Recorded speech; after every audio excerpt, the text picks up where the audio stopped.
Thanks for tuning in again, everybody. We're back with your favorite podcast, Luka's Tigers and Bronze. Oh my.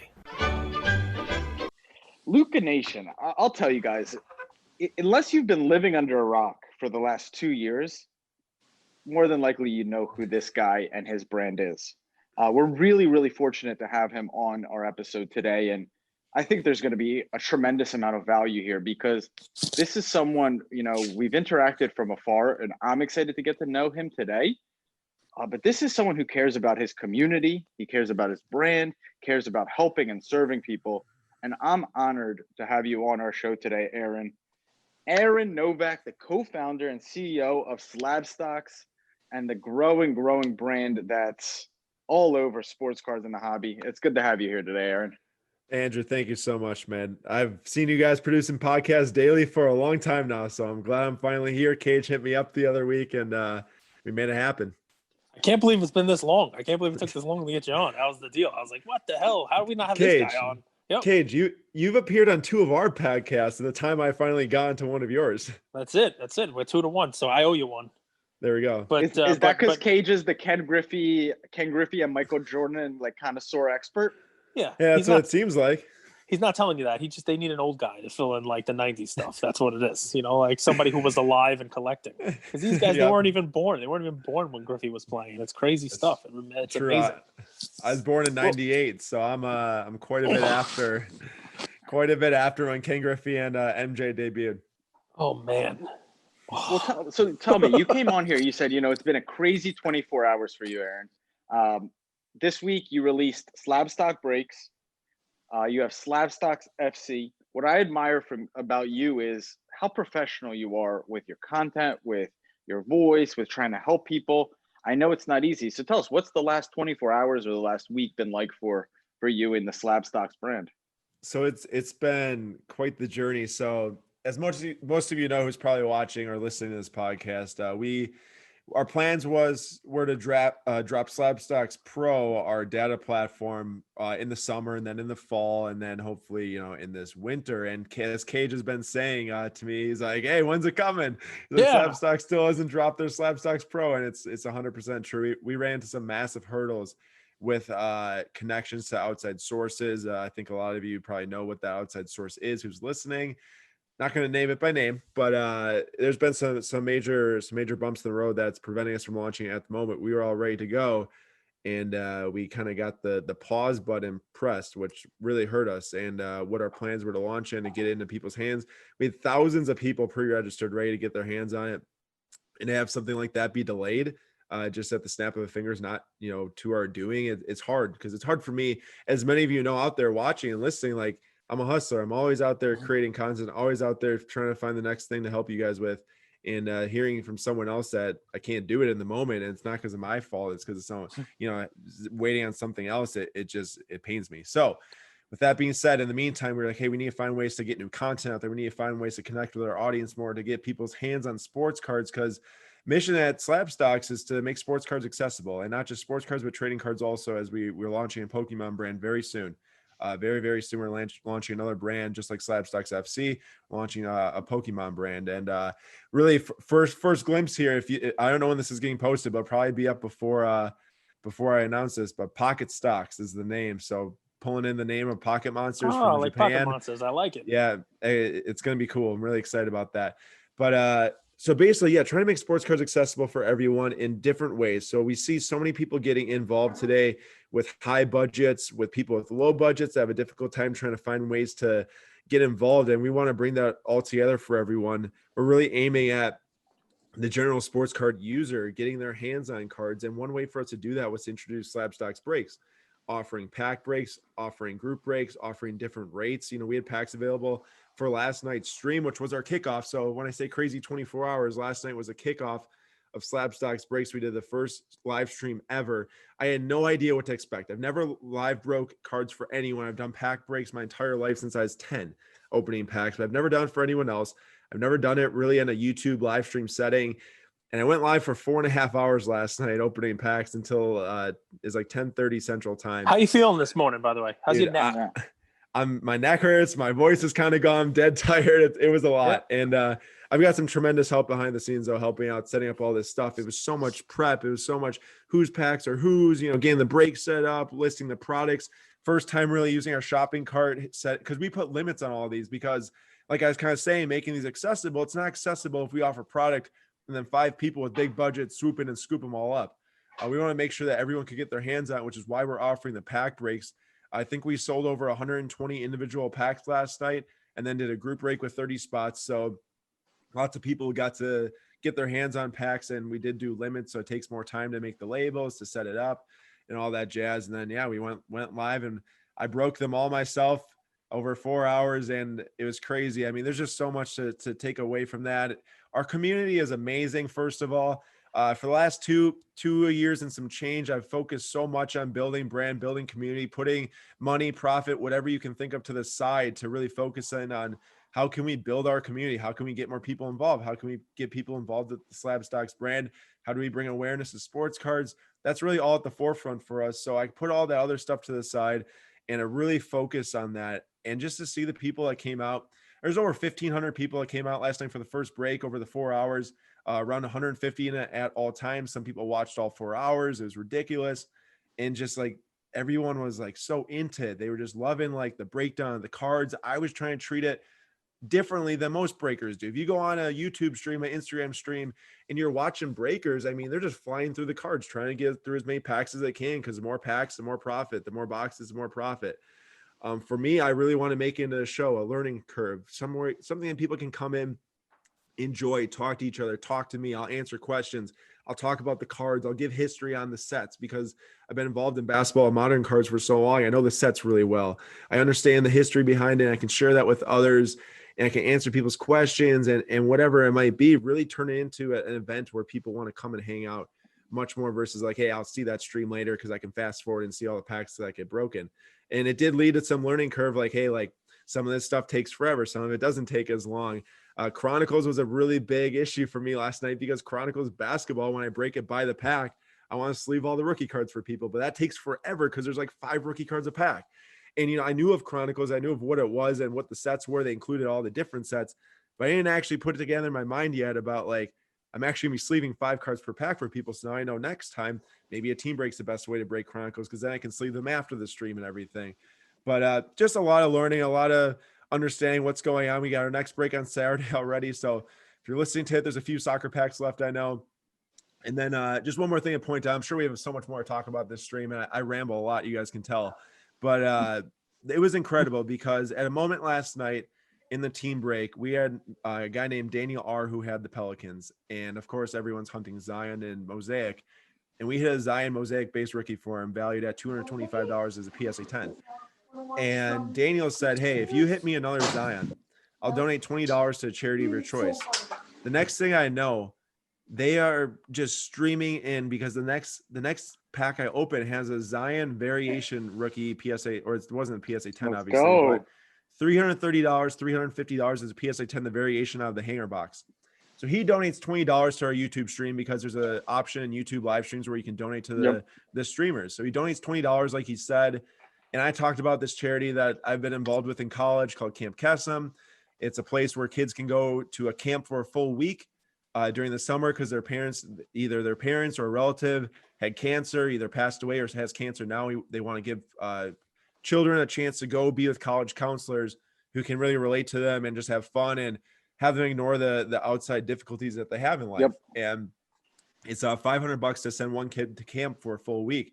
So I kind of explained that. I said the I's involved. I have some really close people in my life that are still involved today. And then I'm going to put the $20 to that. And the next thing you know, another $20, $15, $10, $30, $50. Someone dropped $100, and we raised $325 in the very first stream for Camp Kesem because our community just saw like how excited I was to hit these cards for people. I was overwhelmed with emotion because it was the first stream ever. I couldn't believe that people were donating money to something I cared about. And it really just showed me how much in sports cards, I know that there's so much negative energy out there, with other people. And there's also a lot of positive energy, though. I want to shine that light that if you get involved in the right communities, you understand the right people to work with, you understand the right people to interact with. There's so much good out there in sports cards that sometimes a lot of people just complain. They're involved in negative atmosphere. Just go find a new atmosphere, a new group, a new brand, whatever it might be. You can come to the Slabstox brand. We always welcome everyone. Live streams, YouTube, Instagram posts, articles, anything you can think of, we do. Yep. And we just welcome everyone and anyone. Normally it's me that has to take a breath, but I'm gonna tell you, take a breath for a second. Dude, I'm your old school guy, right? So I have to take it back old school. So I'll take us back in time. I'm gonna hop in a DeLorean. We go 1.21 gigawatts in the flex capacitor. So it's great. We'll go on to the breaks and the Slabstox FC and the pocket stops and everything like you're doing now. But I have to say, there are probably people listening to this. We have a lot of new people into the hobby. You have 30-something thousand followers on Instagram, and I love checking that out. I love looking at that because it lets me know that we have room to grow ourselves. But that community is there. There are probably people who don't know who you are. There are probably people who are going to listen to this today, tomorrow, who are like, "Oh, who's the Slabstox guy?" We jumped right into the breaks, but I'd love for people to hear. You're 14 years old now. Just kidding, but 15. But I'd love for people to know, like, how did this start? Like, how did you decide? Okay, Slabstox. This is what I'm going to do. This is my brand, and what I'll steer you with it, right? So I'd love to know the beginnings of it, but just so that everybody listening knows, I didn't break with Slabstox last night, but I will. And if you haven't, you can break with him. But here's why we have Aaron on today, right? Andrew preaches to Luka Nation about bringing value to people. That is his. If you did a mission statement for us, it's about bringing value, right? And I say it to him all the time. I'm like, Andrew, what do you want to do next? Who's next sponsor? What are we gonna do? He's like, I don't care about any of that right now. I just want to make sure that Luka Nation is getting value from us. And this was a key when I said, hey, Aaron, you got to get on our show, because that's what I think when I think of Slabstox. It's just value personified, right? I mean, it's from daily emails that get sent out to, hey, look at this auction here, or look at this guy here, or here's our pick, or here's a forgotten brand. I'm subscribed to like 4 different, email lists from you. It seems I'm always getting emails, and and it's real value. It's, hey, look at this guy. We think this is undervalued. Look at this auction. Here's a comp for what it used to sell for. In addition to that, great content. We've used some of your charts ourselves in trying to show a comparison, research that you're doing. It's all free. It's all great tools that are out there for people who are getting into the hobby, trying to be better at the hobby, you name it. So tell me how it started. Tell me where the Slabstox brand came from, and give us kind of like the backstory if you can. Yeah, totally. I probably should have started with that, but you guys got me so excited about the last 24 hours. No, it's okay.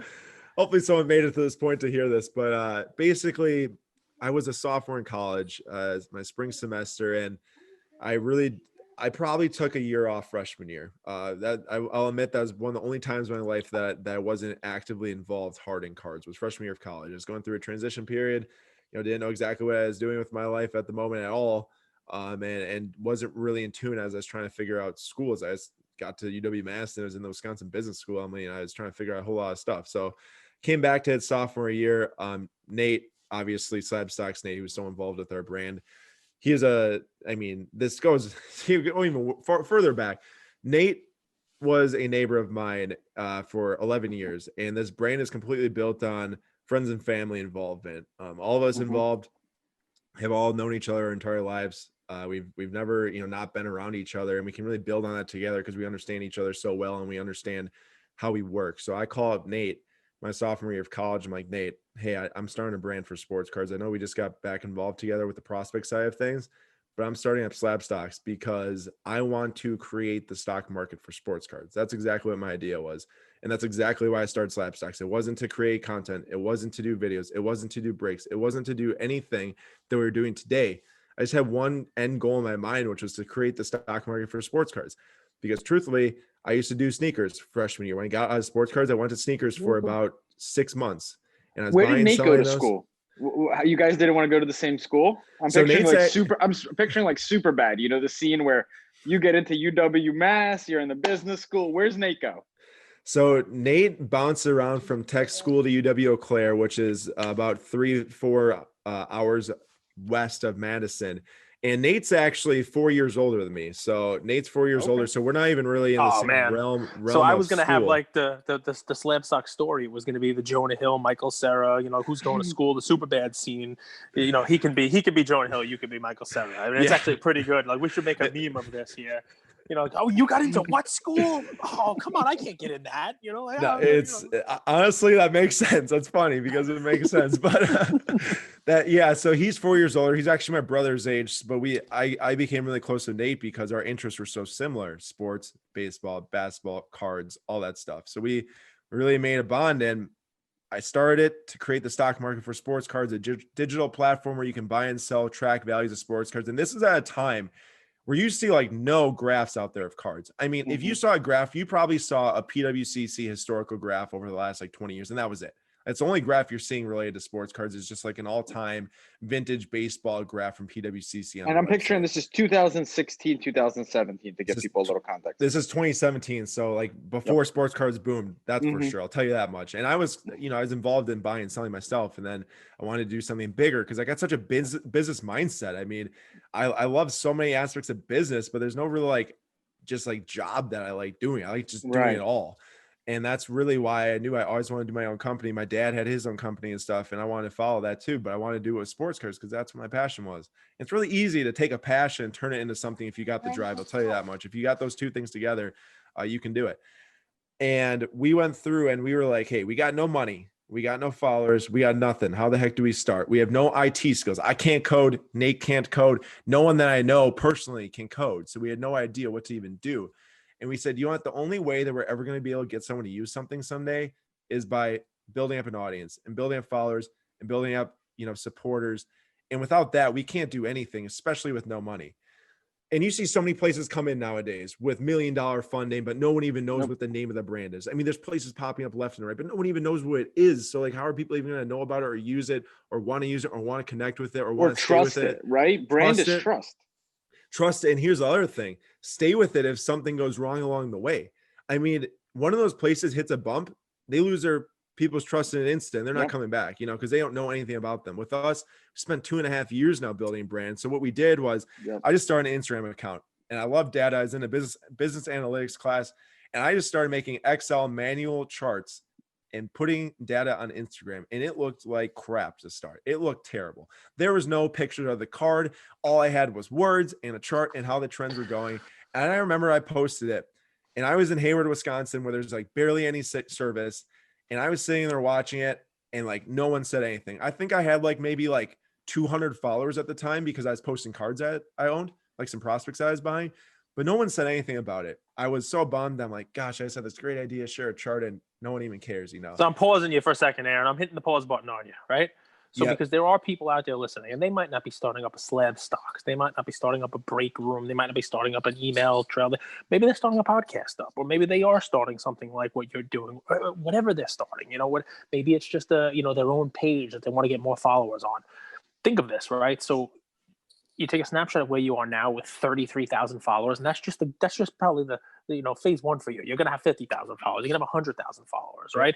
And you're building all of these brands: the Pokemon brand, the FC for football cards, the soccer football cards, the breaks. Everything that you're doing that's out there 2.5 years later. There are people who are at that phase right now, and what I want you to listen to here, guys, is what Aaron did was he just did it, right? And it's almost like Nike, right? It's like what Andrew told me. Let's just get on a Zoom. Let's just record. Let's just put out some content. Let's see what people think.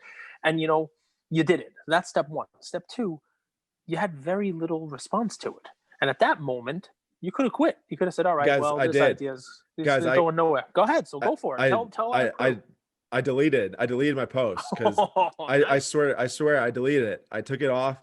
And I was like, Mom, Dad, my brother, Bennett. I was like, guys, it just no one responded. It's dead, And my brother Bennett was like, dude, what are you talking about? This thing was up for 20 minutes. I'm like, yeah, I know, but no one said anything. I'm like, yeah, but it's 20 minutes.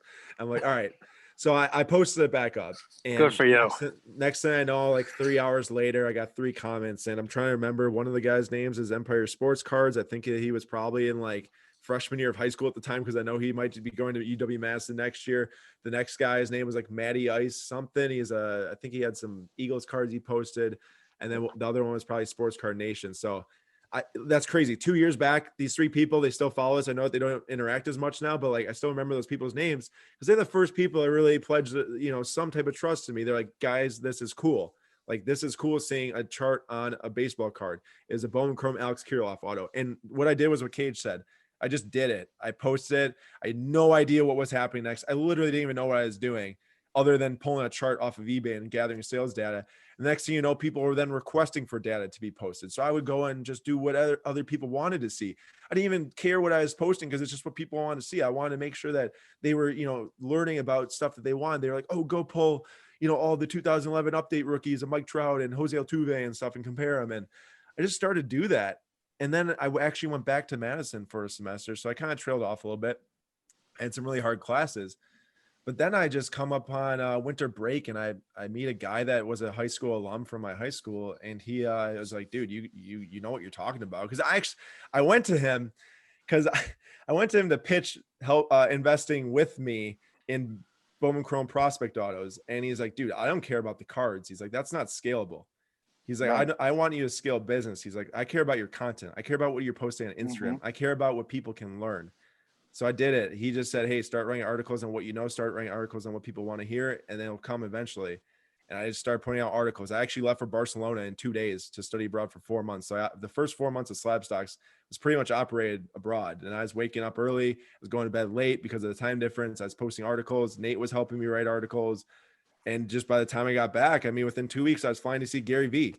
Like, he flew me out to his office, and just crazy how stuff just piles on top of each other. Like you literally, if you told me when I was in Barcelona between classes posting articles, and 2 months Gary Vee would be buying me and Nate a flight out to New York to talk to him, like you never would expect what happens next. And I can't tell you how many times through the building of our brand and everything that, like, you just never know what's going to happen. You never know what opportunity is going to present itself. You never know who's going to reach out. You never not going to know who you're going to talk to.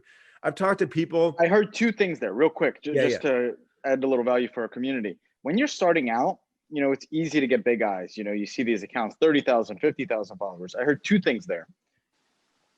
Aaron found 3 loyal followers, and he found 1 business mentor. And I think that's actually really practical, right? A business mentor to help you steer in the beginning, that sale. Which direction am I going? Where do I focus? And 3 guys to believe in you. That's huge. Second thing, and we'll get right back into your story, Aaron, because it's inspiring. It's amazing. It's crazy that in 2017, baseball prospects were the game, and now we're all NBA. So I hope we don't lose that moment. But that's so interesting to remember. Aaron actually started in baseball prospects, and remember, we call these baseball cards. And now we talk about them as basically basketball is the sports card market. Yeah. I just don't want us to lose that moment. And guys, if Aaron can do this, anyone can do this. You should be listening to this because, he's not smart. Listen, he can't even say Barcelona the right way. Come on now. Come on. Hey, he's true. a hustler, though. Dude, I'm telling you, he's a hustler. He goes after what he wants. That's what I'm picking up. Yeah, guys, anyone can do this. I'm not anyone special. I'm literally a kid from Wisconsin that grew up in Milwaukee and went to school. I think Taylor and Giannis. I think you're selling yourself a little short, but really the truth of the matter is, anybody can do this, but it's the same first step for everyone, no matter what you're doing, and that is do it. Yep. Take a shot at it. Post something and see what happens. That's it. Yeah.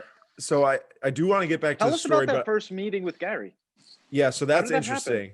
Hey, don't let me forget about talking about the baseball prospect thing, though, because I want to talk about that in terms of business later, too. But with Gary, of an elephant. All right. So with Gary, literally, I woke up in Barcelona one morning and I don't know if you guys remember, he was literally holding Giannis cards like this on his Instagram story. And I only was following him. And you're holding Barcelona ladies like that. He's holding the Giannis cards. You're holding. Listen, he was there with Nate. We all know Nate gets ladies. Nate wasn't there. Nate wasn't even there. Then you might have had a chance, because if Nate was there, you forget it. Guys, I was literally sitting in a homestay room with an abuela that didn't speak any English, and her grandson that spoke English, so I could get the barrier down there. But I literally sat in a room for most of my time there, other than traveling here and there and sitting on the beach when I had time. But I was basically just posting content everywhere I was around Europe. But the thing with Gary was I woke up one morning and he was posting cards, and I only knew about him because of that business mentor that's telling you about that told me to just do it. because he told me, he's like, hey, follow Gary Vee, listen to his videos, and he'll just inspire you to make, like, it wasn't anything where he's like, dude, this guy is like the Bible. Everything he says is correct. He's literally just like, he'll just tell you to go do stuff, and like, it'll just keep you going. So basically for 4 months, I just watched his videos because it just kept me going. It was like, hey, someday it's going to happen. And, now I'm sitting here and wow, it did. And I only knew about him because of that mentor too. So when I saw him post about the cards, I'm like, okay, some way I got to get this guy's attention. So I kind of just like was chilling to see when he's going to post. Cause right when he posted, I had a thing written up like, hey, I just quit my job, because technically I quit an internship I never started. I got an internship at a healthcare company to do strategy analyst, which is basically looking at analytics and making business decisions off of analytics for the company. And I quit it before I even started. It was one of the better jobs that they're offering at the career fair. So I was pretty fortunate enough to get that. Quit it about 2 months before, because this is even before Gary even knew who we were, because I knew I was building something. I knew I had to spend all my time here, because at the time, I think we went from like 200 to 1,000 followers, and they loved our articles and everything. I'm like, I can really do this. So I commented on his thing like, hey, I just quit my internship. I love sports cards. I just want to talk to you about it and see, where you're at with it. Like, let me know. So he likes the comment. He follows me. And the only reason why I even commented was because he posted 9 minutes ago, and just happened to be the same time I was thinking about commenting on the post. It's super lucky. And he must've been just on his phone at that exact moment. And Lou Janu actually told me that they were driving to a sports card show. The only reason why the guy was on the phone was because Lou was driving and Gary's sitting in the passenger seat on his phone. So just like everything was just insane how it worked. Everything happens for a reason. And he's like, tell me what you're doing. And it's basically telling me, like, hey, one day I'm going to build a stock market for sports cards. I see EB, I see their deficiencies. I see what other people are doing in other industries. And I want to do it for cards. And I love it and everything. So he's like, all right, sounds good. And he's like, let me, set you up with Lou. So I talked with Lou for the first time. And then, time goes on, nothing really happens between me and Lou and everything. And then 2 weeks later, I'm in Poland at midnight with my brother, and Gary messages me, and he's like, hey, what's your name or what's your phone number or something? And then next thing I know, 2 seconds later, he's calling me at midnight in Poland, and I'm just standing outside of the hostel room because there's people sleeping. And I'm talking to him, and he's like, that's a pretty surreal moment. You got to admit, Aaron, you're just brushing right through it. That's a pretty surreal moment, because you could have never imagined that one comment on an Instagram post would lead to you connecting with Gary and Lou. So that's pretty cool. Yeah. And to think about it, it's like, dude, what if I was sleeping? Like, what if I went to bed like an hour earlier? There's no way he would have probably reached back out or anything. Mm-hmm. Like, it just was incredible, the timing of everything that's happened for me. And he calls me, and, at this time, we're literally just reporting on prospects. Keep in mind, we aren't talking about basketball cards at all. Yep. We aren't talking about anything that is mainstream today. Obviously, we do now. We cater to everyone in the market. But Aaron, can I ask you one quick question? And then go ahead. Because I see two types of content creators in this hobby, and I want to know what steered you to doing it this way. So I see people that go and they flaunt the cards that they have, right? They're like, hey, I bought this card, for this amount, and now it's this. And then I see a very small percentage, and it sounds like this is what you did, that are like, hey, look here. I've done a lot of research, and I've gotten you to third base so that you can make the decision if this is something that you want to act on. That's what I think of value. I don't think of value as flaunting or showing off. I think of it as, I'm going to do a lot of the homework so that it makes your decision making a lot easier. And you did that from day one. So I'm curious how you knew to do that. The only reason why I knew to do that is because I had no money. I couldn't do it myself. I couldn't go and buy those cards myself. So I want to help others do it who did have money. And I knew what they could make money on. That's really what it came down to. I knew I had a way to package it together. I knew I had the smarts. I knew that Nate had the baseball knowledge, because Nate, he's a card guy now, but back in the day, I mean, cards were like kind of his secondary thing. Like, he's like, oh, baseball cards are cool. I can collect them, but he never really saw it as a business model like me. He saw it as like, I love baseball, so I got this card of this guy. And I took his knowledge, combined it with my knowledge, then took Sam's knowledge, who's Sam Dunks now, like our huge YouTube show, which is the biggest show we have. And he's got basketball knowledge. Now he knows the card market super well. And really, it was just like, a couple guys don't got the money to spend themselves. So let's help people who do have the money spend it and make money on it. And from there, just kind of kept going that way. And, I've collected since I was 10 years old.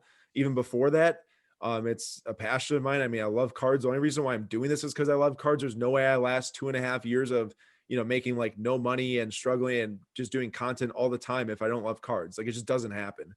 And I love helping others too. That's another huge driver for me.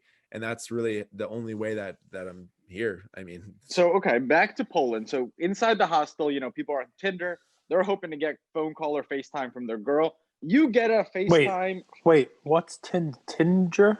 What'd you say? Yes, you're right. We're not sponsored by them, so I'm going to take that back. So I think Aaron didn't you tell me you don't use that one? You use this. What is it? It sounds like it's Grinder. Is that the one you told me I'm use? on Grinder. I have a verified profile. I have a blue check mark on right. Grinder, but that's not the topic of today's meeting. Okay, you dudes are ridiculous. It rhymes with Grinder. Good one, Kate. It's a grind. That's the one you told me about, right? It's it's a Grinder, right? I've gotten FaceTimes from people on there too. It's not bad. Right. They're very nice people. They just want to have fun. Listen, this is what he gets, Aaron. He tells me I got to do a football show and do picks, and the only time he ever chimes in is to tell me he's afraid of a backdoor cover, and then he wonders why his Grinder account gets all the attention. No one likes backdoor covers. It's the Cleveland Browns all over again. Who felt good on Tuesday? No one felt good. Not even the people on Tinder. So back to Poland. Yeah. I mean, Andrew said it. Literally, he rings me up and I'm talking to him and he's asking me about what I'm doing. And then he's like, hey, how do you like if I fly you to New York? He's like, I can bring you into 1:37 p.m. our media company. You can create content for us, all this jazz. And, I'm telling him about my business idea. I'm more concerned about like getting some funding for my business idea. We got no money. We got no tech help. I'm like, I want to go there and I want to pitch in my business idea and have him be the funder behind it. So I return home from Europe and in 2 weeks, I'm flying out to New York with Nate. And I don't tell this story very often, by the way. I think only I've told it like 2 places publicly, maybe one at the National and then one, and that wasn't to like a group of people. It's just to one guy. And then one on a podcast, I had a guy on for soccer. But basically we flew there and I was pitching my idea. I got 30 minutes. I got between like 3 p.m. and 3:30 to basically say whatever I had to say. And I was sitting in his VaynerX media office all day. My legs were bouncing. I was nervous as heck. I wrote down all my notes on my phone. I was reading them the entire plane ride over. It was truly like a Shark Tank moment for me to where I started watching Shark Tank to prepare for it. Like literally I did. I had no idea what I was doing. I think I was 20 at the time, 21 maybe. I didn't even turn 21 yet actually. So I'm 20 years old going over there and trying to figure out what the heck I'm doing. And I go into the meeting, I just tell him about the business idea. He's like, hey, and this is before StockX came out with the trading card market, by the way. So some pretty critical news to the story. He's like, hey, it's a great idea, but he's like, it's just so hard to break through in marketplaces. And which is true. I'm not going to sit here and say it's not. And he's like, and I got some information that StockX is going to be releasing trading cards in the very near future. And he's like, that's pretty much going to kill it. And it's all right. That's fair. I didn't know that, of course. And he basically was then like, all right, I can do one of two things. I love your guys' passion. And keep in mind, at this time, we're still just doing Bowman Chrome prospects. Okay. All our time was Bowman Chrome prospects. We're not talking about anything. So he even gave us a shot based off of something he does. I mean, he cares about prospects, but not like the vintage, all that other stuff. So he's basically, I can do one of two things. I can bring you into the company 137. You guys can create content every day, all day. You guys can live in New York and struggle as heck and pay you some money for some shared revenue streams and whatever, and just a base salary so you guys can survive pretty much. And then the other option was to take 25K and we'll give them a small percent of the company to do what we want to do. And, Nate and I leave the meeting trying to make a decision. And of course, you guys are sitting here like, dude, you're not doing either of those today. And it's true. We're not doing either of those today because we made a decision to try to go work for 137 and go move to New York, something that two of us from Milwaukee never thought we'd be doing in our life. And something that I'm very grateful that didn't work out because, I still don't know necessarily what happened. I never really got the full story, but basically throughout the summer is like, oh, hey, we're not really ready to bring you guys in. And then basically what happened was school's approaching for me. So I got a junior year of college. I have senior year of college at UW-Madison coming up. I've got some great roommates. I got 1 year left in the business school. I'm like, guys, either I'm coming over or I'm going back to school. Like I can't wait any longer. And it's kind of like, hey, we think you should just go back to school because we're not ready yet, And I could not be more happy that happened, man. It is life-changing. I mean, I met my girlfriend senior year at college. I built Slabstox all of senior year of college. I graduated college. Just a million things happened that would never have happened if I wasn't told no from Gary, which in the moment you're like, crap, what do we do next? But here I am. And it was truly amazing. Not only because of what happened after the meeting, with us doing Slabstox on our own, not having Gary involved at all, really, but in a actual formal way. And we got into zero money in the end. We got zero money. We didn't get the jobs, and we just kept on doing our own thing. But what's even more important, love that. Real quick, I just want to pause there because I just had a memory real quick. And there's so many young entrepreneurs that I think need to hear this. And when I was young in entrepreneurship, I remember going back to this one video. It was the Steve Jobs commencement speech from Stanford. And I watch it over and over and over again, especially at my lowest points. And he says, I love this line, you can't connect the dots moving forward. You can only connect them moving backwards. So you have to trust and faith. And your story, Aaron, I appreciate you even sharing that with us. So you guys, Luka Nation, you got a little bit of an exclusive here. So I hope you appreciate it. But I love that. I love that you kept your head high. You understood that things happen for a reason, or I'm interested how you actually interpreted that. And you took a really strong meaning out of it and used it in your favor, because a lot of people could have used that, I think, as a setback. Yeah. And this was pretty important because when we thought we were going over, Nate quit his job. So Nate actually quit his job going into, we recently launched our newsletter, which also helped give him the confidence to quit his job, because that was really helping us out a lot. But he quit his job before knowing that we weren't going to get the jobs in New York. So he's kind of like, well, crap, I just quit my job. I'm not going to get a job over there. What do we do? And I just kind of like, hey, man, I said, we're making enough right now for us to just live together. I mean, because at the time we were living together over the summer. We aren't right now because things happen. He moved so clear and everything, whatever, life happens. But we just kept our heads high and kept creating as we knew. We went to the national, which actually we still thought we were going to go work for Gary at the time. So, but the outpouring of support from people at the national, at the time we had 4,000 followers. We just broke 4,000 followers. And I couldn't tell you the amount of people that came up to our booth, introduced themselves. We're taking pictures, we're interacting with us, all that stuff. And we're at 4,000 followers. Now we're at 33. And by the national next year, we might be at 50, we might be at 60, we might be at 70, who knows? And all my life, I've went through and not known exactly what I was doing, but I always knew, hey, something's going to work out. Something's going to work out. Just keep working, just keep doing what I'm doing, keep doing what I enjoy, and something will work out. And it has, and it's insane. And I don't exactly know where I was at in the story, but I go back to school and I just, every day I work on Slabstox, and I don't do as much school as I probably should have been doing, but I still did well just because I finally got into the classes I was just good at and didn't have to study for or sit and listen in class. One of my best friends in college, he was in some of my classes, and he'd sit next to me. He's my roommate. He'd just be watching me punch numbers in my computer as I'm working on Slabstox during class. I never listened to a single class really.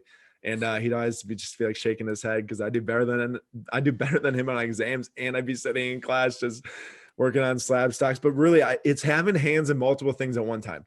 I never was just doing school. Next time you tell this story, we're gonna change it around for you, right? It's like if anybody's ever seen the movie Stand By Me, right? They have the lard ass story that comes out in the middle of it. It's amazing with the pie eating contest, and then he just goes home and he celebrates with a burger, and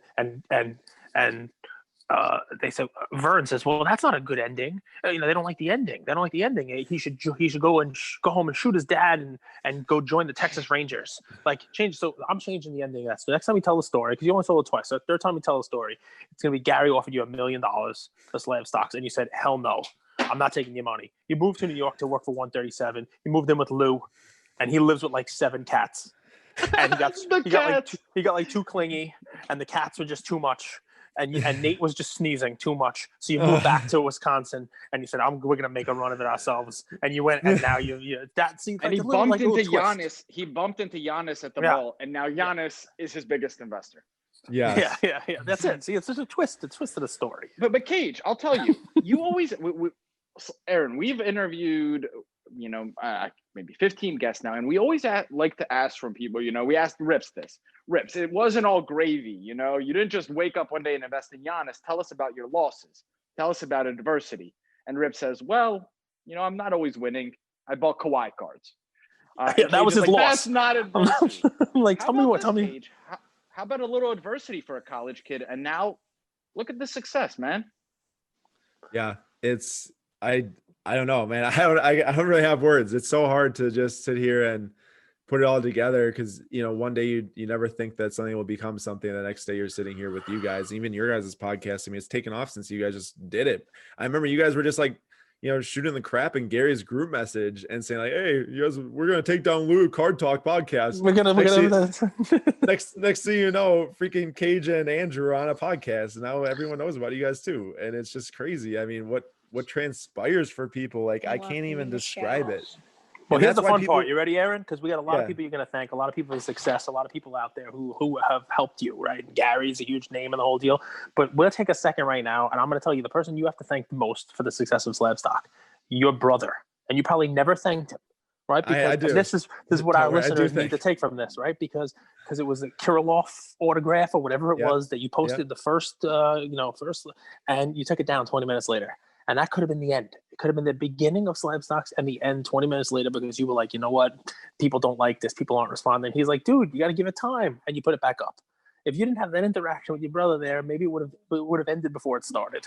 So it's amazing, guys, right? And I know you guys have been like saying so many nice things about me sitting here, but like, to be completely honest, without the help from my parents, from my brother, from Nate, from Sam, from Josh, who's behind the scenes, who isn't even front facing in Slabstox, but I have another person working with us behind the scenes on the business sense. Help from all those people, and my brother, who isn't even directly involved in the company, but's always there, telling me, hey, like he popped in my breaks last night. He doesn't really collect cards himself. So I'm working with him on some hockey stuff because he's a hockey fan. He plays goalie, but he's not even really a big card guy. But he just pops in the breaks. Cage Cage has a crush on Austin Matthews. So if you could make that happen, that's my guy. First, we're hiring Cage a personal trainer, and then we're going to start buying Cage some of the outfits that Austin Matthews wears. So stay tuned. Can you just like somebody make me bacon instead of a personal trainer? It'll cost you less money, and I'll get more. You're not going to fit into Austin Matthews' outfits, though, then. Yeah, but it's crazy. I mean, there's so many people that have helped us, and even supporters, just the audience. Like, heck, if people aren't there listening and commenting on posts, I remember there's a time, and this is how you have to operate if you're running a business. Andrew, I know you wanted me to give some value here. If you're starting your business, you have to be interacting with every single follower that ever comes your way. Guys, until I hit, I think, what was I at? It had to have been like it was probably until I hit like 6,000 or 7,000 followers. Every single person is maybe even 10,000 followers. Every single person that DM me, every single person that commented, I responded to every single person that ever DM me, commented anything. And people knew that. And people liked us because I would take the time to message every single person. Now it's out of hand. I'm getting emails. DMs on 5 different accounts. I can't do it. I can't handle it. I'm getting comments you do. everywhere. It's the mindset. It's the mindset versus the actual execution. Of course, you're going to miss some. They're going to slip through the cracks. But it's the mindset of, and what happens, I'm still in the weeds. What happens is that's why we live stream 4 times a week now with our breaks in our YouTube and our Instagram, is because we can directly interact with people through there. It's a set time where we can talk to people, because I can't get all that time in there for the comments, but you have to be doing that. If you don't do that, people aren't going to trust you. People aren't going to help you build your brand. It's just not going to happen. So I literally spent most of my day responding to people outside of running content. And that's really how it kicked it off, because once we hit the early 2020, the page just became self-sufficient. People were interacting with each other. They were helping each other. They were commenting back and forth with each other. I didn't have to sit there and respond to everyone because people are doing it for me. And not to say that I didn't want to sit there and do it. I do respond to a couple of people here and there through comments, especially if it's a directed question. DMs, I pick up a couple of requests sometimes, just like, hey man, what do you think about PSA 9s? I'll just hop in there and be like, hey, this and this and whatever, as I can, but it's just impossible to get back to everyone. But you really do have to put everyone first. And I created this company with value first mindset, and 2.5 years later, I'm still doing it today. Every break we do, every email we send, every post we make, everything, YouTube video, podcast, anything, it's always value first. What does the customer get? What do the end users get? Is it for their best interest? All of that. That's the only way we operate. It's the only way we can operate and still be Slabstox brand and still be what everyone enjoys. And it's just like, that's what you have to do if you're trying to start today.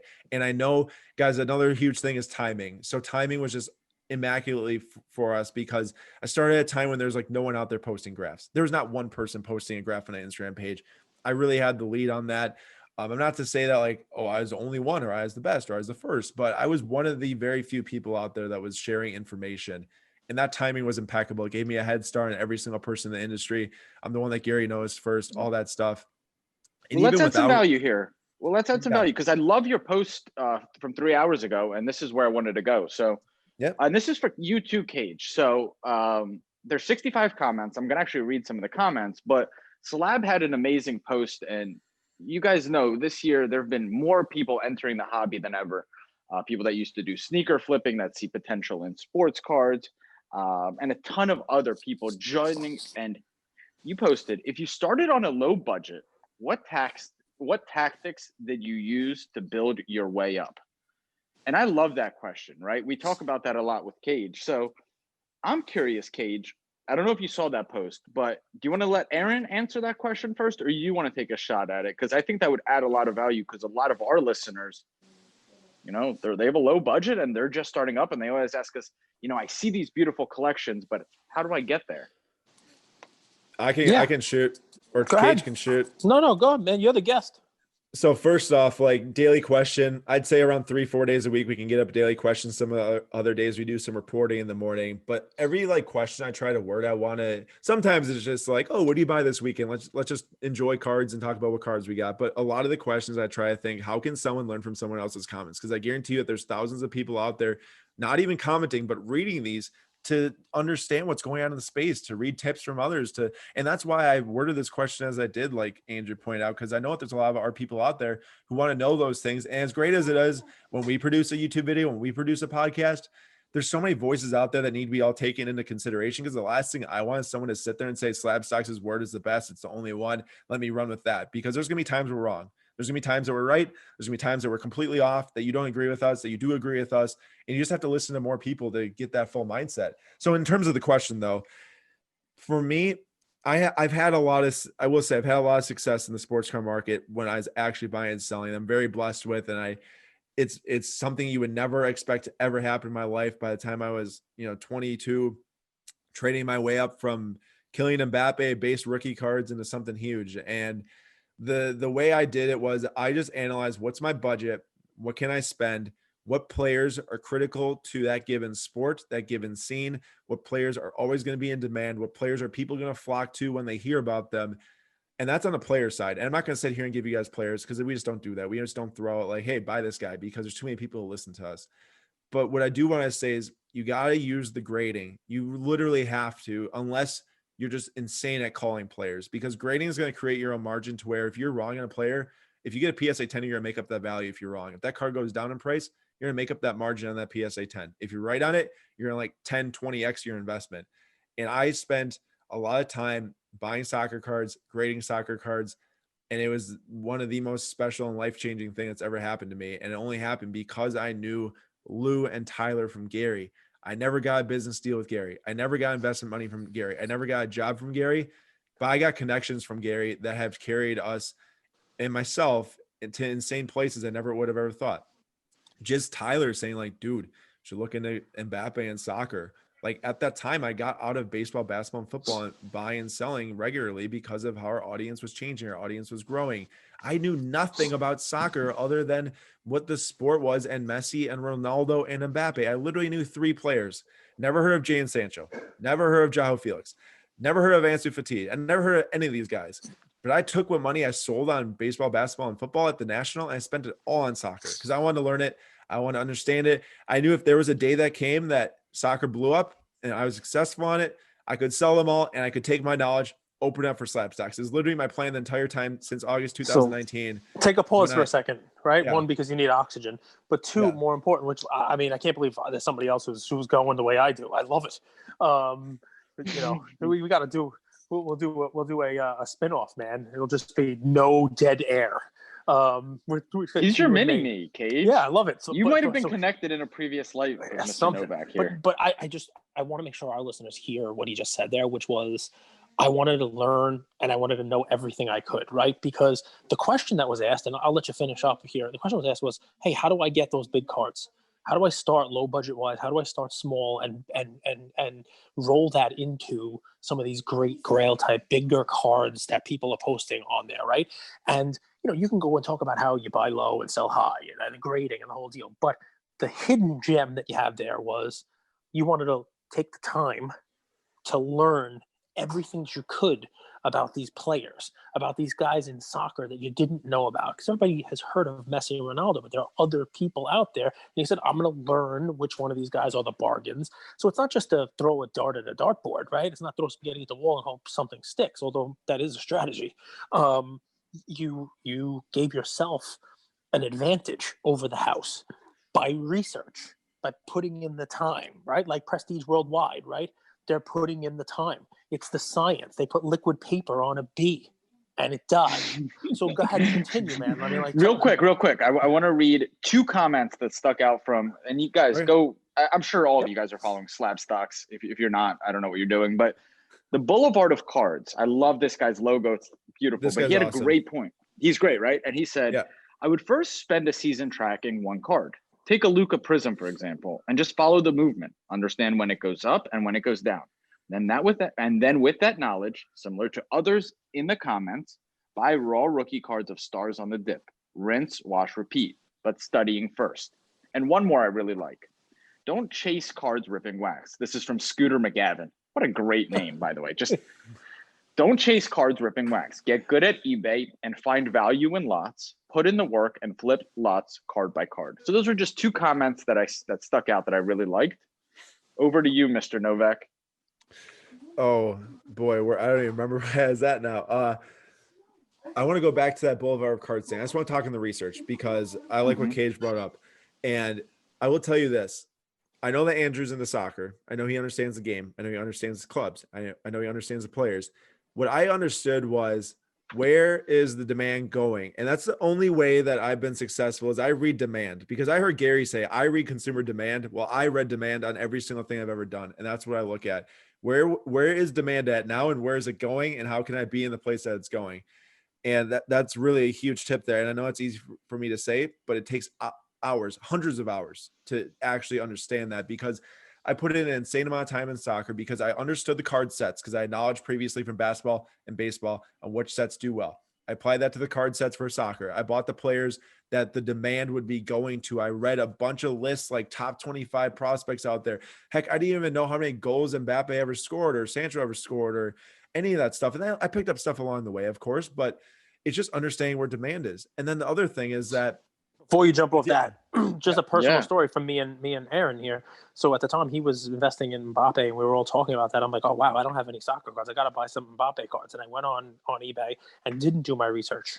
And I said, all right, I'm going to find an Mbappe card, and I'm going to find a low pop one. I'm going to find a PSA 10, and I bought a Panini Instant. I think it was what it was, right? It wasn't even a Topps Now. It was a Panini Instant Mbappe card, and it was one of the limited ones. There's only like 90 of them, and the PSA 10 there's only a couple of them. And I went on and I showed it off, and I said, "Hey, Aaron, look at the I got a Mbappe, and it's low pop, and it's going to be great. It's a PSA 10." And you're like, "Wrong one. There's no real demand for those. That's not the way you should put your money. You should have bought these 5 other ones instead of that one." And it really is. I mean, it's a personal story from me, right? Because I jumped in. You know, I tried to cross the street without looking both ways. If anybody played Frogger, realized that's a tough thing to do, right? And Aaron knew it, right? I mean, you got to put the research in, and I wound up having to. I took a pause. I still have that card, by the way. I still own it. I'm still hoping, but it's not a card that I was able to resell, even with the run up of Mbappe, because you were right. It's not just get the right guy. It's about the demand, right? It's about being. Go ahead. So Aaron, let's say, University of Wisconsin, they invite you back. They say you're going to teach, economics 101 here. And we talk about this a lot on our podcast. We don't want to give people a fish. We want to teach them how to fish. Yep. How would you go about teaching people to study consumer demand? Gosh, that is such a loaded question. And I apologize to put you on the spot. We'll do a little back and forth too. So what I like is he said gosh. By the way, don't let that one slip. He actually just used the word gosh. He said gosh. Well, we're a secular podcast. I'm a man of faith, but I don't preach faith on this podcast. Andrew gets yelled at from our listeners every once in a while for dropping F-bombs. So we have to mix a gosh in every now and again. So I love it. It's great. Hey guys, Slabstox is all PG. We try to cater to everyone. Serious, we do. But in terms of reading consumer demand, you have to pay attention to what people in the space are talking about, are looking at, are reading about, are posting about. And I'm not saying you go and you buy what someone posts about. I'm not saying that. But you need to, what's up, Ian?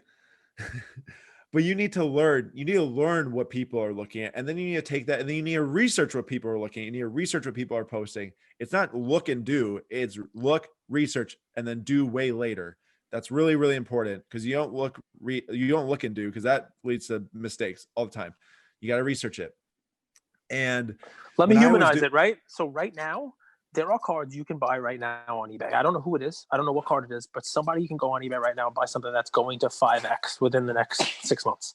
It's an NBA star. It's somebody who hasn't played yet. It's you. You know, I don't know who it is, but you know what? You can probably pick 5 or 8 guys' names and start researching them now. Who's going to get a time to play? Who's going to get some increased minutes this year because of something that happened in the draft, right? Or who's the next soccer guy who's going to get a big contract or get bought out by his team? All these rumors that are out there, a lot of fake news in the soccer world too. But you know, you have a shot of taking a risk on 5 guys, buying them in bulk, but narrowing down who you invest those 5 guys by the research you're doing, right? So there's money to be made, right? I mean, we can all talk about, I mean, at the beginning of this year, I was buying Trey Prism cards for $12. Just a base Prism rookie card. I'm buying 50, 100 of them at a time, $15, $20. You know, I mean, there is something else like that. Obviously, you can't buy that anymore, but there's something else out there. And, you know, I guess in my answer to that question would be, if you combine a little bit of gamble. I'm buying Talon Horton Tucker cards. I'm buying 50, 100 at a time right now. But my eBay's frozen though because I bought too many. No big deal.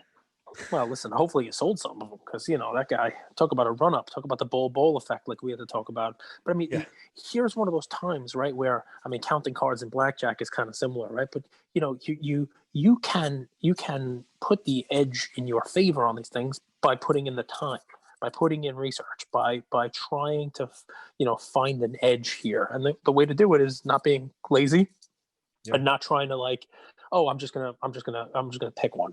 If you research it, you'll figure out a way to do it. And you're right, the grading is the key, man. The grading is huge. I mean, you have to be able to. Yeah, you have to be able to grade to really get the big time ROI. And I'll tell you this, just to give an example of research. And I don't mean to just say like, oh, I researched so much and the best researcher out there. I'm not saying that. I'm just saying that you guys can do it too. That's the point, is that you guys can do it too. Anything I can do, you can do. And you just got to start. Guys, I had no idea where to start with modern Pokemon. I literally had no idea. The first opening I ever did on Slabstox of some Pokemon packs, I looked like an idiot. I literally didn't even know what I was looking at. I didn't know what was the difference between a full art, a secret rare, a rare, any of that stuff.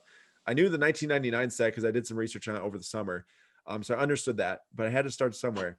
Guys, I put in 120 plus hours of research into Pokemon outside of what I was doing for Slabstox as a business. And yes, I did buy a lot myself. I did buy a lot of modern cards, and they're at PSA right now, and that's how I'm going to make money on them, because the PSA graded cards sell for way higher than the non-graded. But the point is that I took something that I had no idea about. I went and found people that knew what they were talking about. I went and found websites that had data. I went and found websites that had information I can read. And I just soaked up everything I could between videos and researching. If I saw someone opening a set, I hopped on tcgplayer.com. I looked up the set. I looked at what are the highest dollar cards in that set, sorted it from high to low. I went to eBay. I looked at what are they selling for PSA 9? What are they selling for PSA 10? I looked up what they're selling for non-grade and made decisions off that. Literally all I did. And we're within a week now, probably, of launching our Pokemon brand.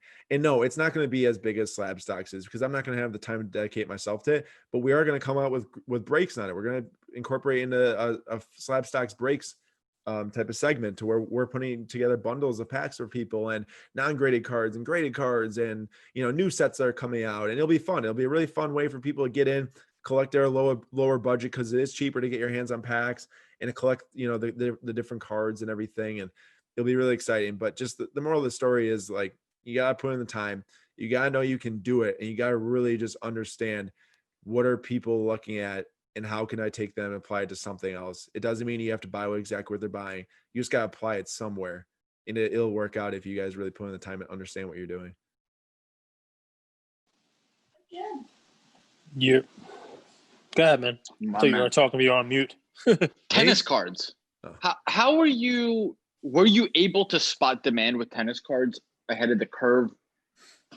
What do you think about them? Let me just open that up. What do you think about tennis cards and like these adjacent kind of markets that people are starting to look at but haven't fully dove in? I looked up Serena Williams cards way early on. Not way early on, like after some of you guys were looking at them. I'll say that. I wasn't the one that is like, oh, actually, the time I went and looked at Serena Williams was when Tiger Woods went crazy. I was like, well, Tiger Woods is going crazy. Serena Williams can go crazy. She's a goat. You mean when she freaked out on the ref and went crazy, or just her cards went crazy? Oh, no, I'm talking cards going crazy. If Tiger Woods goes, I see what you're saying. You're making a joke there. When he does that, we never really know if he's making a joke. That's the problem. There's an important aspect here. Humor.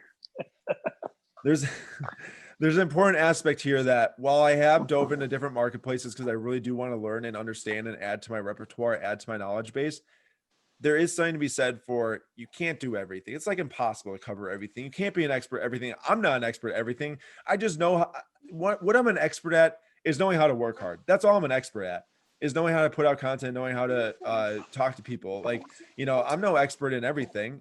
Other people out there know more than me in certain subjects. I just know how to learn a little bit about everything. But at some point, you just can't do everything. And I just didn't care about tennis cards. I knew that they're probably go up in price. I knew that tens of Federer would be expensive. I knew tens of Serena would be expensive. I just didn't care. I couldn't put as much time into everything as I wanted to. So I just had to say, whatever, on to the next one type of thing. Like, let me focus on what I'm doing right now. But there's something to be said about that, Aaron, before you jump on. I mean, that was one of the questions that for the comment that you were given to your recent post, Andrew, you asked about that. The first thing that came to my brain was there are stock analysts who work for Merrill Lynch, Goldman Sachs, you name it. Their whole job is to do an analysis of one stock. Yep. That's it, or one sector, right? They don't branch out into other ones. And, while we talk about diversifying your portfolio, it's important. I think what you're getting at here, it's important to, become an expert in something, right? It's important to do your research and, I know this better than anybody, or I'm going to continue to do research on this and know it. That was the person who made the comment on your post about, follow one card during a season, follow the ups and downs, follow the trends, you name it. And you become more well-versed in that, and you dilute your knowledge base. If you try to become an expert in everything, you wind up being what they say, like a jack of all trades, but an ace of none, and which is fine for conversing in it and being able to do breaks and stuff like that. But if you're going to invest a lot of money in it, you got to become an expert in something. You got to know the trends. Yep. Can I say something on that? Because I think there's a real opportunity right now to become an expert in second year Hall of Fame type player cards. Because those cards, and I don't know how they move, but oftentimes those second year cards, especially second year Prism cards, are cheaper than prospect cards. And these guys are Hall of Famers. And I think second year cards historically have appreciated, but it's important to research and learn how they move. So I think, Luka Nation, if you're listening, there's opportunity. Before you answer that, Aaron, do you notice he asks you about tennis cards and then he grabs a tennis racket? I mean, this is not a visual podcast here, but what are you doing, man? I mean, people don't see this. What are you playing to get ready to play tennis? Yes, they repaved the court. So my dad and I are ready to go later today. Babala. Sorry. Nice. All right. So we're about second year, Aaron. What do you think about second year? This is a pet project of Andrew. I've been on the second year train for a long time. Here's the thing. Yes, the market boomed, and this helps a lot. And boom is finding those fringe things that when something like rookie cards go up like crazy, what's following? That's another thing you got to understand is what goes first, what goes next, and the dominoes fall after that. Where does the money, the demand go? Because, people are going to try to find those things. They want to find what's undervalued because, at a certain point, stuff doesn't become undervalued. And second year cards are always an option for people that don't have a lot of money that want to get involved in something. 2019 Trae Young Select White numbered out 149. I've done videos on this in the past, which is why I know this. That card as a raw card around April was worth like $25. A month later, when a PSA 10 copy gets graded, it sold for $250. I can pretty much guarantee you that PSA 10 now is worth more than it was in March, April, and May. So, these are cards that don't get heavily graded because they're not base rookies of star players. They are second year cards of star players, and you can get collectible cards for good value too. You also, like, for me, and I don't really buy that much. I think that you guys know, and I think a lot of people know, is I really don't, because I told you I'm doing it for other people. I'm trying to help other people buy. For me, it's like I see value in getting a tie-dye number 25, a Trae from Select, versus getting a base rookie from 2018 Prism. I just do. I love cards. I love collecting cards. I love aesthetics of cards. I love art. I used to be a clay potter person on I can't even say the right word. I used to throw on the wheel. I used to make clay pots and vases. You used to do pottery with Klay Thompson.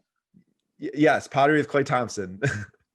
Listen, so now I need it. Now we have to post video of this. So what I need you to do for our producer, Jordan, who puts up really good video content, I need Nate behind you at the potter's wheel.